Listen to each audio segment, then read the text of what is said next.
For me, it's not simply a question of playing an intellectual game. I've sat in front of people who have been gang raped, people who have do some terrible things.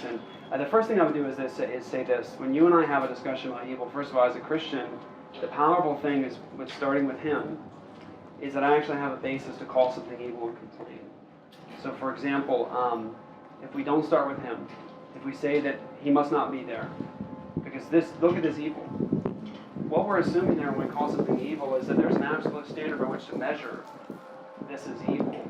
Because if we take Him out of the picture and we deny Him, we say He doesn't exist, or He's absent, or whatever, He must not be there, we can't call any action evil. What happens just happens. It's just what is. And philosophers will say oftentimes, and they'll say, look, you can't get an ought from an is. And that's true if there's no God. There's nothing we ought to do if we just are. If we're just stuff in a universe that doesn't care, without God, no ultimate standard of good, then I don't really have a basis to be morally indignant at all. But if I start with Him, I have a reason to cry with the girl who was gang raped. I have a reason to cry over the person that was molested. I have a reason to cry over the person that was abandoned. As a matter of fact, as a Christian, I have a basis to do these sorts of things, and then I do. Now, the question then comes, okay, got it. If I reject Him, I can't call anything evil.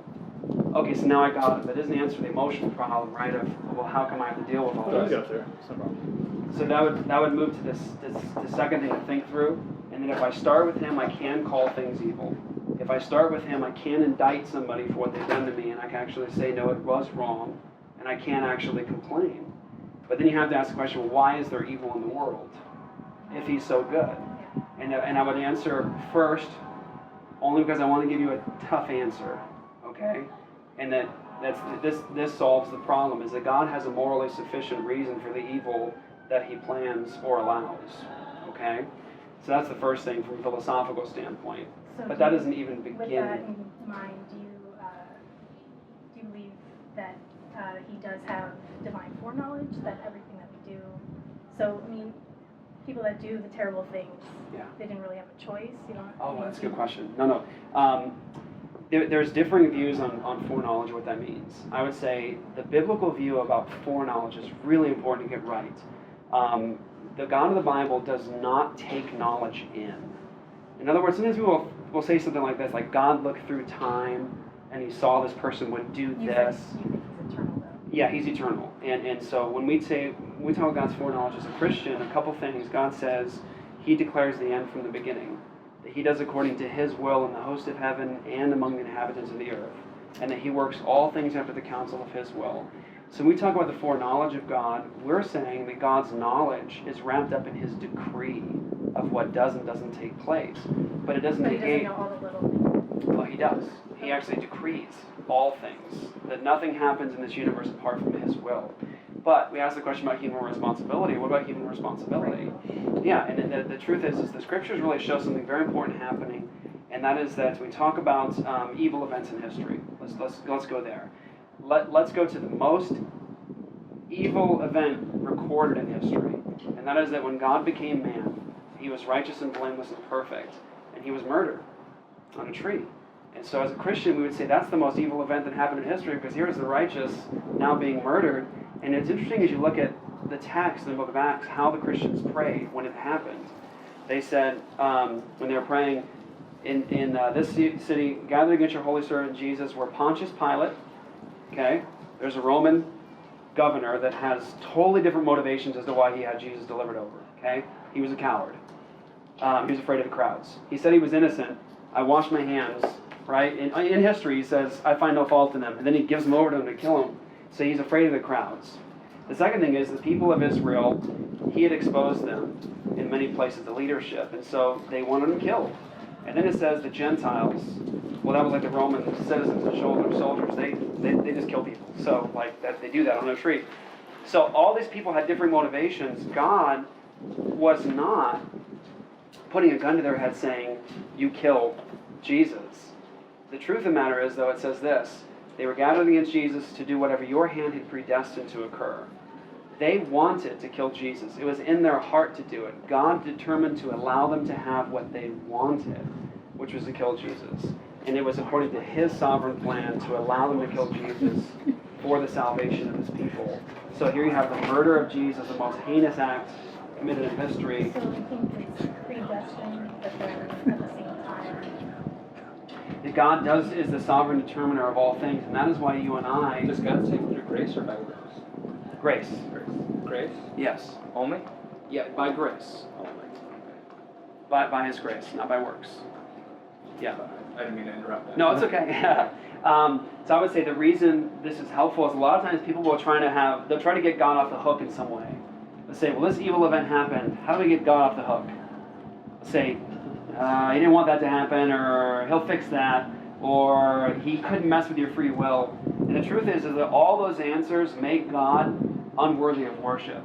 Because if an event happened that was evil, that God could do nothing about because of some free will of man. That means there's something operating outside of God that he's dependent upon. Or What about natural people, though? What's that? What about natural people?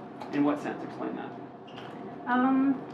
There was an example that we went over that was class where, let's say it's just, there's a deer in the woods, and a tree falls on it, lightning struck the tree, hit the deer, broke its legs, its back, whatever. Yeah. It's now up in flames, it's on Yeah. fire, and Yeah. it's suffering. I mean, it's a Yeah. sentient being, so Yes. I mean, it's obviously suffering Well, some bit. a couple things. Just to look at assumptions here real fast, that resonates with me. When I think about a deer crushed by a tree, set on fire. Yeah, I mean, nobody. It's a huge example of that's true. First of all, what are we assuming when we think about that scenario? The goodness of creation and the value in the deer and the tree and everything else. We think about that as, oh, why does this happen? It doesn't feel right. And the truth is that as a Christian, I have a reason to complain about that, and also to say there's a basis as to why that is the way that it is. And the Bible teaches that when the fall occurred, God created us in his image. And so Adam was the image of God in creation. And when he fell and he rebelled against God's covenant, which is really what it was, he rebelled against God's covenant, God promised not only his separation from God, but that also all of creation itself fell, because man as the image of God represented all of creation. And when man fell, all of creation falls with him. And so we look in the world around us and we call anything not good, or that shouldn't be, it feels raw, that doesn't feel right to me. It's because we live in a fallen world.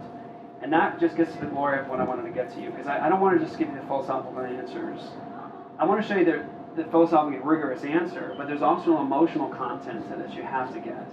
And that is that the glory of the gospel, which makes it so beautiful, is that even though this is the God we've offended, even though he's the God we're actually rebelling against, sometimes in the world, we're collateral damage of somebody else's sin. We're not the ones that did it. We're collateral damage of their sin, right? But many times we're the perpetrators daily against God. We're all sinners, every one of us. So even though we're sinners, they're sinners, sometimes we're collateral damage, sometimes we're perpetrators. The glory of the gospel is that God we've all offended actually entered into this fallen world, and he didn't, and this is really, really important, he didn't just die for people for their sins and then conquer death and rise from the dead. He also had a whole life lived before he got there where he suffered among us.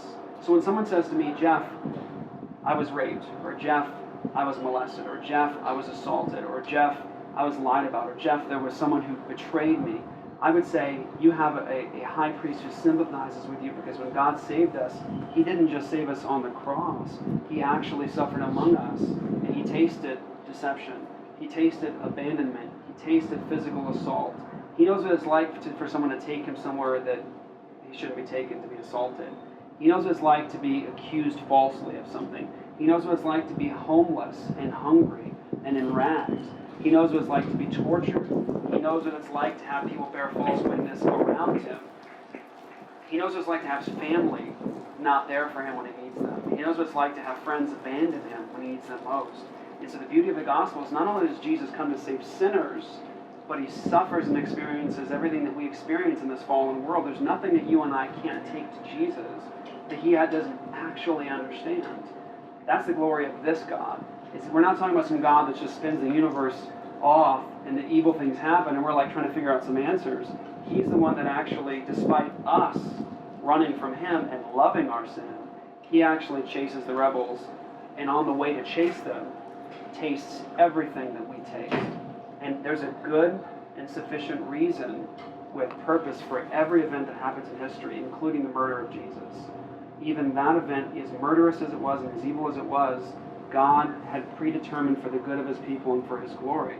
And so as a Christian, I look at the world and I have a basis to call anything evil and to cry about it, and I have a basis to say that this is not purposeless at all. There's no purposeless event. Okay. Cool? Are you riding a motorcycle? I am. You're awesome. You right? You're awesome. What was your name? Alexis. It's a pleasure to meet you. Thank you so much for talking to Thank me. you, Jeff. Yeah.